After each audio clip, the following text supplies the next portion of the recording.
Benvindo, Rafael. welcome to the podcast. How's 2021 so far? Thanks, Ole. We just begun, right? Let's give it a chance. Let's give 2021 a chance to show. Exactly. We just gotta stay positive now. It's a new year, new opportunities. I know we're going into this year a little bit rough too, but it's a full year. We have 360 something days left. It's just go after it. And what an exciting year we have ahead. For sure. We have hopefully some good practices and some good lessons that we learned from the bubble and from the pandemic experiment. Yeah. But I'm looking forward to getting back to, pretty much the way things were before everything came to be as it came to be. So absolutely. And how's the weather these days in Brazil? It's raining a lot and it's hot. Now we actually had not so much of, the summer of last year was way warmer and way drier than this year. This year is a little bit better. Right. But I bet it's the complete opposite as, what you guys are experiencing right now, right? It's pretty cold, we're on the minus side. The last few days has been brutal, but it is what it is. We have snow though. I'm happy we have snow. So I'm just ready to go skiing. I have to do it myself because we can't watch our national team compete, because of the situation. But yeah, I think 2021 is going to be a good year. And Rafael, I'm really excited to have you here. And for all of those that are tuning in today, we're going to go into the sports statistics, AI, a lot of, great kind of stuff. But if you really like to, listen to more of these kind of episodes, we're going to have once a week, every week, we're having a new podcast episode. So make sure to subscribe to the YouTube channel, like the video, share it, all this good stuff. And you will get good tips and advice every week, about what is happening in the sport industry and how you can succeed. So make sure to do that. And Rafa, we're just going to dive right into it. And just how did iSPORTiSTiCS, come to life? We're just going to dig right into it. Awesome. Well, thanks for having me to begin with. I didn't have a chance to thank you. Absolutely. And I hope we have a chance to talk also about the amazing initiative that you guys are running over there.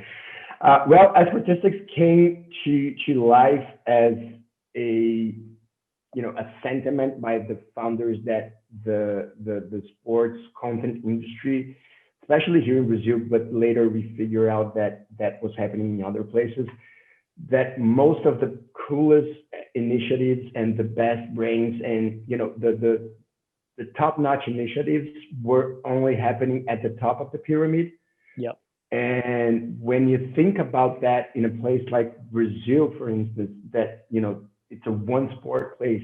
Pretty much everyone follows football and everything is in second place. When we talk about the longer tail here, we're talking about some very massive and some very interesting sports like basketball, like volleyball, right. Things that are mainstream in other places. Here they are, for the most part, relegated to a second tier.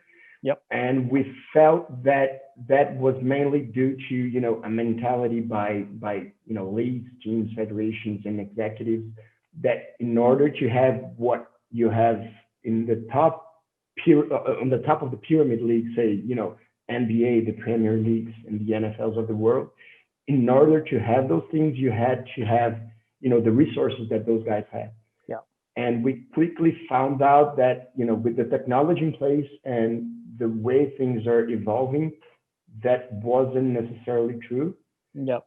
So we set ourselves to challenge that, that status quo, to put it that way. Yep. And provide in a nutshell, provide the same experience that people have, the fans and enthusiasts have, in watching those top tier leagues pretty much everywhere else.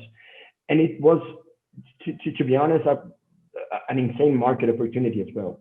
Just because volleyball and basketball, for instance, they have massive fan bases here in Brazil. 30, Right. 40 million people watch those sports regularly. So Yep. those initiatives alone were enormous enough for us to pursue what we went to pursue. And I mean, like, there's way more lower level sports teams than there are pro teams, so there's also like a huge market size to go after. And I mean, like, even if you're not in the NBA, you still need resources that can help you, whether that's with the fans or like with tracking or statistics. And as you said too, like, I think besides the top teams in the world, like, it's hard to compete against the budgets that are in the major leagues, especially in the US. So finding that balance, I think it's a very smart and interesting move. But from your side of, like, your personal standpoint, what was it about, like, this solution that you were like, okay, this is something that I feel passionate about and that I want to be part of? Yes, a little bit of both, actually. There was passion involved, but there was also a great deal of research and product market fit, and getting to talk to people and feel and feel like the pain that we envisioned that they had is actually was actually there. So I mean, people are crazy about their local team, about the leagues that they play and things like that. Yep. And again, people are gonna tune into the Champions League final, the NBA final, the Super Bowl, and things like that. But that doesn't mean that they are gonna leave aside everything that they the local team that they always follow, like that. Right. So that was in our minds worth pursuing just by that, just by that reason. It's something that we thought was cool enough to go after. Actually, the initial version of iSPORTiSTiCS, before Vini and Gamboa, two of the other co-founders, we are four co-founders, we came together. It was an initiative run by myself and Mauricio, which is our CTO. I know the guy for 30 plus years. Sure. And we wanted to challenge the gaming and gambling, scene here related to sports. Yep. But this, and even though what we do now, after pivoting a few times, is somewhat different than what we did back then, the gist of it is pretty much the same. To make a more interactive, a more engaging, and a better overall experience by fans consuming content, and by content owners and the whole ecosystem in providing what the fans want to see and the way they want to see and where they want to see. So, right. And that hasn't changed that much from the first PowerPoint that we prepared back in the day. I guess, like, at the end of the day, staying true to the vision, right? And then, those minor things will, I mean, like, there were always going to be changes, right? Like, and pivots and business models and all this stuff is going to change along the way. I mean, like, we're on the same journey too, like, our vision is the same since day one, but we know, of course, like, things will come up, like, things will change. Like, we had to change, 2020 was a year of change too for a lot of people. And just speaking a little bit, like, of 2022, like, how did that sort of, like, impact you guys, and what sort of, like, decisions that did you guys have to face and take as part of this, pandemic and everything going on? Sure. I mean, in a sense, we felt that it was pretty rough to begin with, and just because we were way too much involved in live events. Yeah. And once those came into a halt, the project that we were running at the first quarter sort of stopped from night to day. That was rough. But the whole idea of what we are doing is to make processes more efficient. So, having less people do things that, originally it would require a bunch of, a huge staff, a big crew and things like that. Yep. So in a sense, the technology that we built was tailored to something like that. So Yep. in order to have the events running and have the same experience that you had before, but not relying on as many people in the booth, in the pitch, and things Yep. like that. Yep. And that's what we sort of experienced in the second half of the year. Just when executives and teams and the ecosystem realized that, okay, we can provide somewhat an experience that's somewhat similar to what we had before, but not relying so much on people. Yep. The amount of people doing the manual labor that they were doing. Then we hit a fortunate path, and things just kept happening for good. I guess from July until now, we keep growing, we keep landing some very interesting projects. So mixed feelings. I mean, I want to have what we had in the past, Yeah. but I want to see some of the changes that I guess we have and the industry is going over. I want to see some of those changes for good, I guess, Yeah. in the future. I can completely understand that. And I think, for a lot of people, like everything just stopping more or less overnight, and then you're like, okay, yeah, it's going to end after summer, It's like, at least like here in Nora, I was like, we should be fine at least like till like the fall. That was like my estimate. But anyways, we don't have to go way back, to that kind of life. But I'm also kind of like curious a little bit about your background, because you obviously have a lot of experience from like the finance sector and all this, and for me, like personally as well, and for those that are like that maybe come from another sector and just like, oh, I want to explore transition maybe into sports, into like the sports startup ecosystem or what it might be. Like why did you choose essentially that route? Why, first of all, why sports, and why the startup route? Because I mean, like, that's also quite a challenge in itself. Yeah, I mean, I went into, I had a long career in the financial market, and I went in a bunch of different areas and a bunch of different verticals, if you will, Yeah. from equity research to investment banking to, private equity, venture capital, and so on. Right. But most of that career was in private equity and venture capital, and it was part of my routine to not only, screen and invest in companies, but also take part in their, day-to-day operations. It was the way most funds that I worked operated. So I got to experience firsthand what was like to be on the front row, I guess, into a real world brick and mortar operation, if you will. Right. And then I guess it was late 16. A few friends began jumping ship, and they quit their careers in the financial market, and also started to begin new ventures and investing in ventures and so on. Yep. So that's when I had my first experience, myself investing in companies directly, Right. not other people money. And then at the beginning and middle of 17, I decided to make the change. I always wanted to have something that was mine, Yeah. the challenges that came with that. And sports was kind of a natural decision, in a sense that, I mean, I'm a fanatic about football from as long as I can remember. My father was actually a football player back in his day, a very good one, actually. He played for the Brazilian team and things like that. So I was always crazy about football. I played pretty much every sport that you can think of, from my childhood to teenage days. I played basketball, tennis, football, of course. Nice. And I shifted that attention to a fan. So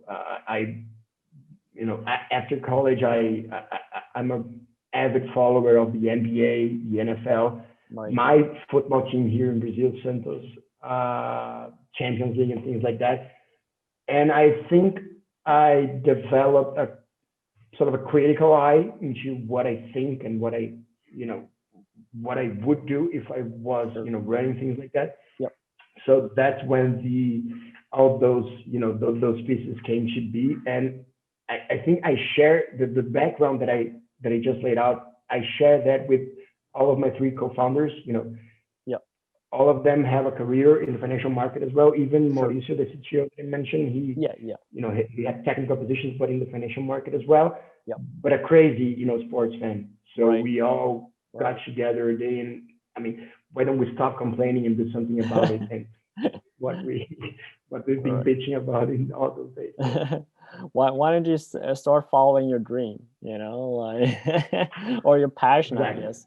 I mean, Yeah. like this is where things come down though at the end of the day. Like if you ask people like why sports, like it's passion, right? It's like just something unique about it. And I say it all the time, and I try to like explain for those that like don't like watching sports or what it might be. And I said like it's just different, like there's no other industry, you know and yeah, it's amazing being part of it, and I'm glad as well that you guys took that step out and started that journey.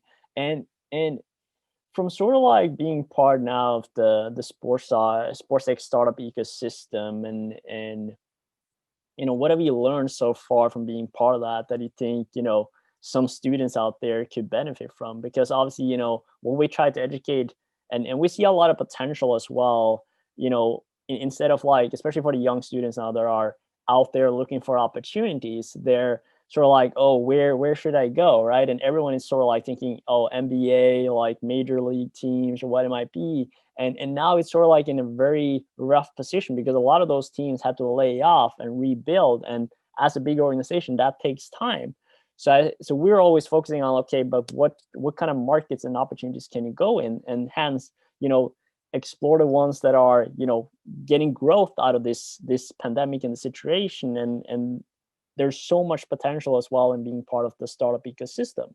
So what kind of tips and what have you learned so far from being part of this system that those sort of students could benefit from? sure. I guess the collaboration and networking aspects of not only what we do, but what I have been screening and watching other people do. I guess it's more relevant than it has ever been, Yeah. which is odd given that now everyone is in their houses. But I guess that just shed a spotlight into how important it is to even virtually, not losing that connection and that that networking aspect of those things. Yeah. When we begun, I felt that we had a competent enough team to do everything that we wanted to do on our own, and that went off the window pretty fast. And I guess that just reinforced what I just said. It's important to keep people on a close loop. And I'm not only talking about that code networking. I mean, I'm talking about the warm connection, Yeah. getting to know people and what they're doing and what paths they're thinking about doing. Right. And I guess even that sports, and especially live sports, it's a combination of so many different things. There's statistics and mathematics, there's the media aspect, there's the technical and analytics aspect. And now more than ever, those things are meshed together. Yeah. And, the media guy knows a lot about analytics, and the analytics guy should know something about video and content. And all those things are, Right. there's a bigger intersection than there ever was, I guess. So I guess the tip would be to, do not think you can do and know things by yourself. Do not shy away from reaching out and exploring and talking to people. An interesting trend that I've been noticing is, is watching people that did not necessarily have a background in sports succeeding in sports. Yep. And it's awesome. It's awesome to see a good engineer with a good analytical, mindset and background thriving in sports, which proves that the knowledge is key. More than being 30 years in the industry and things like that. I mean, the curiosity, the smart, all those things maybe are the most valuable assets today if you are to join the sports ecosystem in any shape or form, I guess. Yeah, no, I think it's a great advice, and especially what you're talking about in terms of the networking side too, and collaboration, right? And it's sort of like the beauty of the situation too is like how global you kind of like can think with it, of course, like before. And I guess like as myself, like we were doing a lot of business travels before 2020. I mean, like 2019, I don't know how many days I had, but it was a lot. Me and Eduardo was like traveling. We felt like we were traveling like once a week, to like God knows where. But I mean, like that's I mean, like people adapt, right? And I think it's easy to kind of like close your eyes and say, okay, where do I go from here? But sometimes you just got to take that step. And as you said, like people in sports as well are very open to discuss, talk, and at the end of the day, I always say too, it's like we're here to help each other. We're here to like move the industry forward. And I think like, of course, like your solutions will help a lot of teams and organizations do that. And same with our platform, right? Of connecting those sort of dots. And I think that would be, crucial moving forward. I get so much joy in watching ventures and initiatives like yours, that actually do what I just said, connect people with different backgrounds and maybe set the initial step towards towards a career that one might think it wasn't possible, given that they had a different background, or they lived in a place, or they didn't follow sports or things like that. So it's awesome to see things like yours thrive and actually putting people in a position to succeed in a vertical that they might originally not think it was possible. So kudos to that. I appreciate that. I mean, like Rafael, this podcast is about you, not not us, But I appreciate that, and I mean, like it's cool, like sitting here, like I'm in Norway, you're in Brazil, and we're like having a great conversation about an interesting topic, and that's also proves like the point of like those collaboration possibilities, the network opportunities that are out there. And I think like as well, and we're gonna go into sort of like we're gonna dive a little bit more into the tips as well at the end, but going more into like the data side now, because I think it's like we talk a lot about like what you guys are doing and everything, but obviously looking into data like statistics in sports has been a very important part in many years actually now. And it's been like feeding the system with like so much data. It's just more and more and more every day, and probably even more now, right? Because like no one is at the office. So there's data everywhere. And how do you see sort of like AI coming in here and bringing more value essentially into predicting sports statistics, and sort of like what you guys are doing? Like why is AI important here? Yeah, I think it's huge.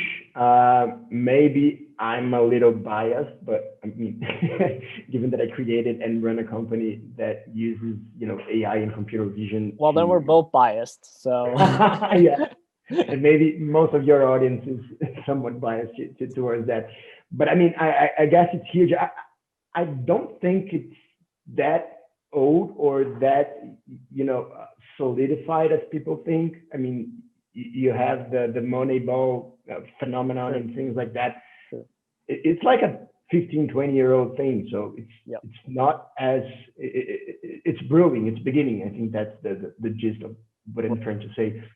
But there are a number of initiatives and a number of trends that are making that push faster and stronger than ever. Right. One of them is the fact that people can use video to extract information that in the past or otherwise you would only be able to do using those wearables, those chips and things like that. Sure. So that's one thing. not only because it's more it's simpler to do, but also because in many cases it's the only way to do, just because the wearable technology is not that uh, it's not that cheap, it's not that easy for for a number of cases. Sure. Another aspect that I think is making that push, you know, stronger is gaming and gambling, as we were just mentioning.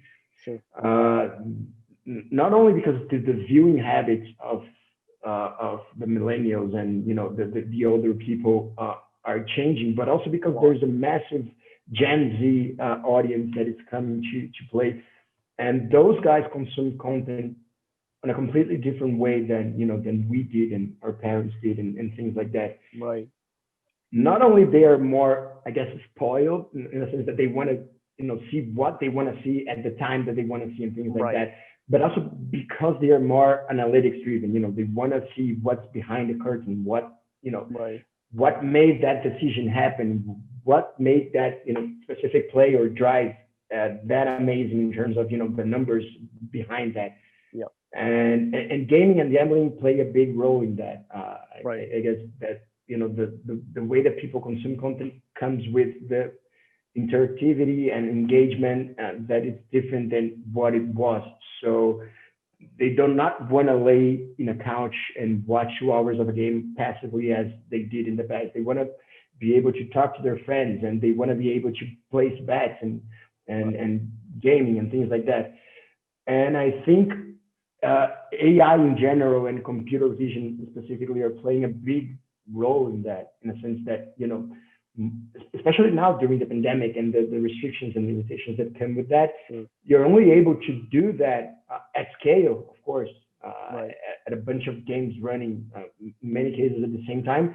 You're only able to do that if you train cameras or algorithms or things like that to make sense of content the way humans do. So I guess Right. that's probably the summary of everything that's going on.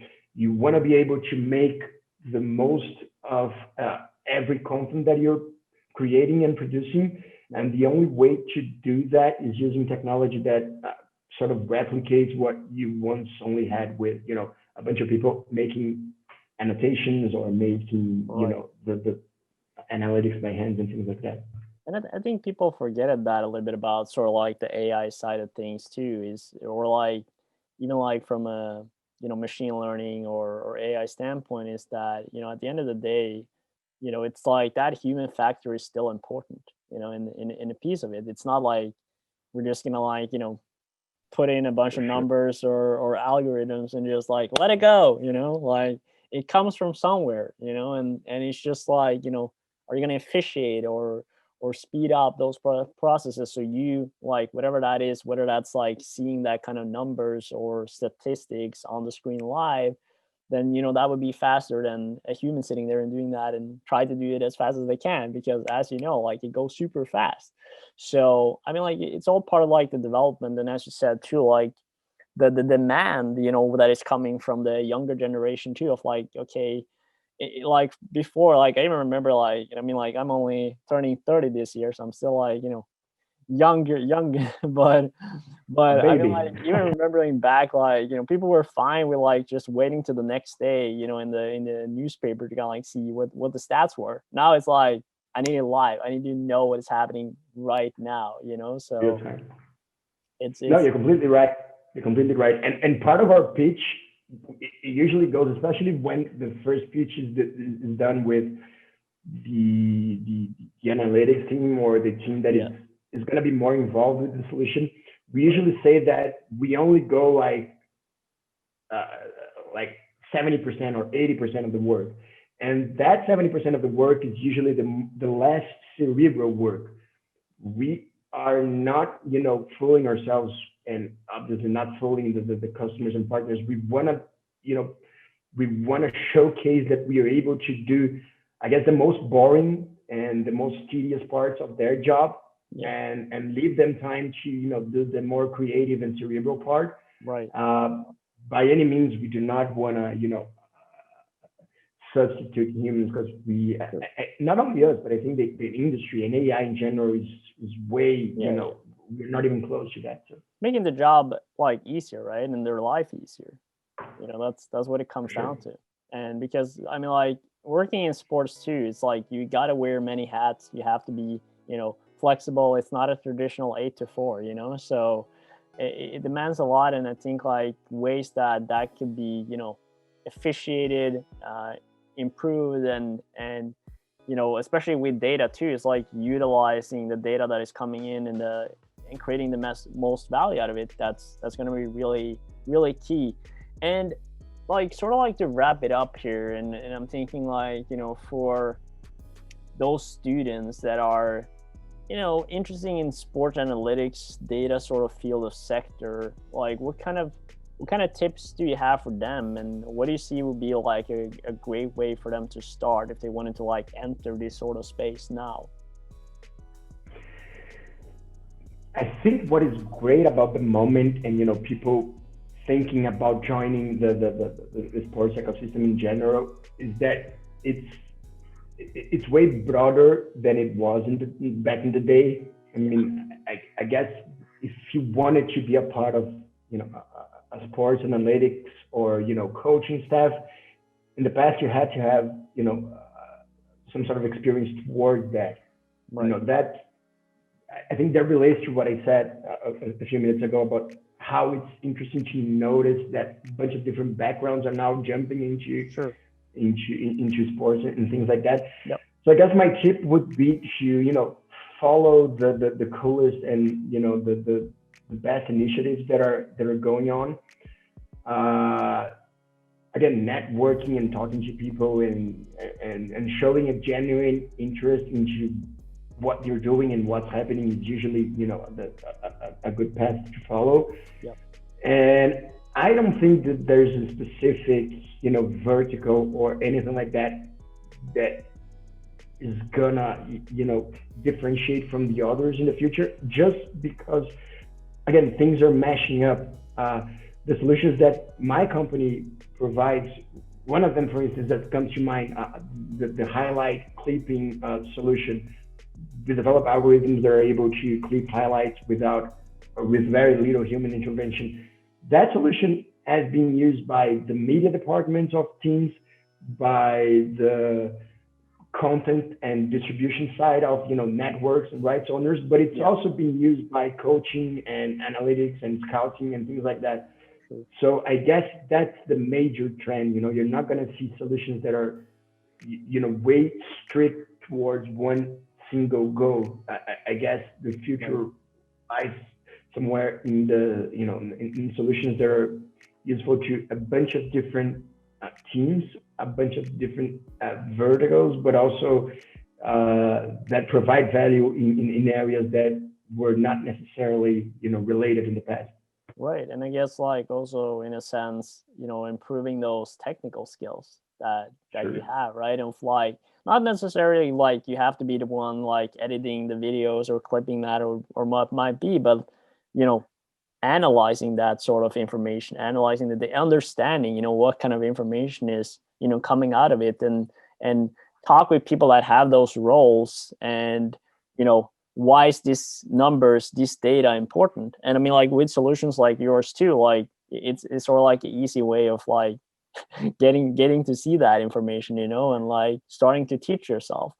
And I think you're very right too in terms of look for opportunities and organizations where you're like, oh, that's a cool concept, that's something that I believe in. And I always say that too with like people joining us or what it might be. It's like if you don't believe in this, like there's no point.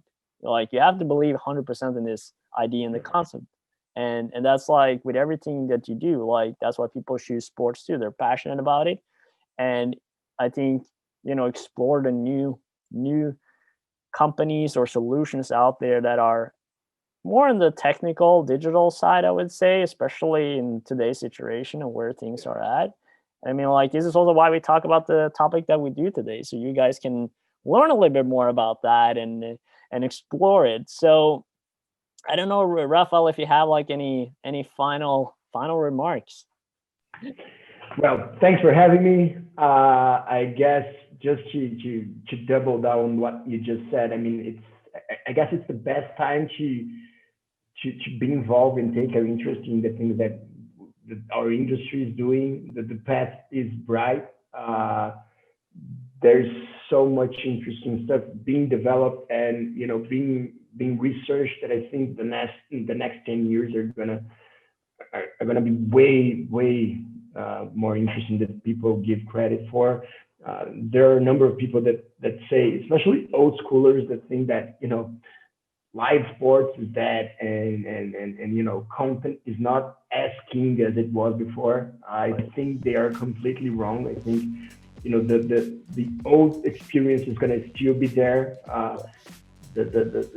The fact that rights are being bought by the values that they are being bought just reinforces that, but also the experiences that comes more tailored to those Gen Zs and newer audiences are also going to be very interesting, and those things are going to run in parallel, and there's a bright future for industry, hopefully.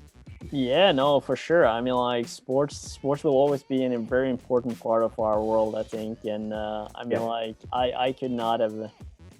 I always say, like, I don't know what I would work with if I couldn't work with sports. So me was it was like either sports or nothing. No, I'm just kidding. But yeah, I had no idea. Yeah, so Rafael, for everyone out there as well, make sure to check out iSPORTiSTiCS.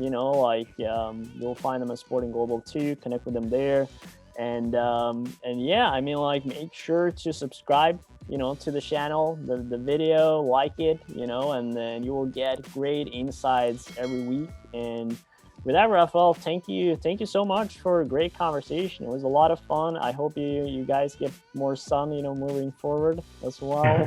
It's Brazil, so it's probably still warm, so it can't be that bad. Yeah, and with that, I would like to just finish with "Vi snakkes," which means see you later in Norwegian. So there you go. See you later. All right, thank you, Rafael.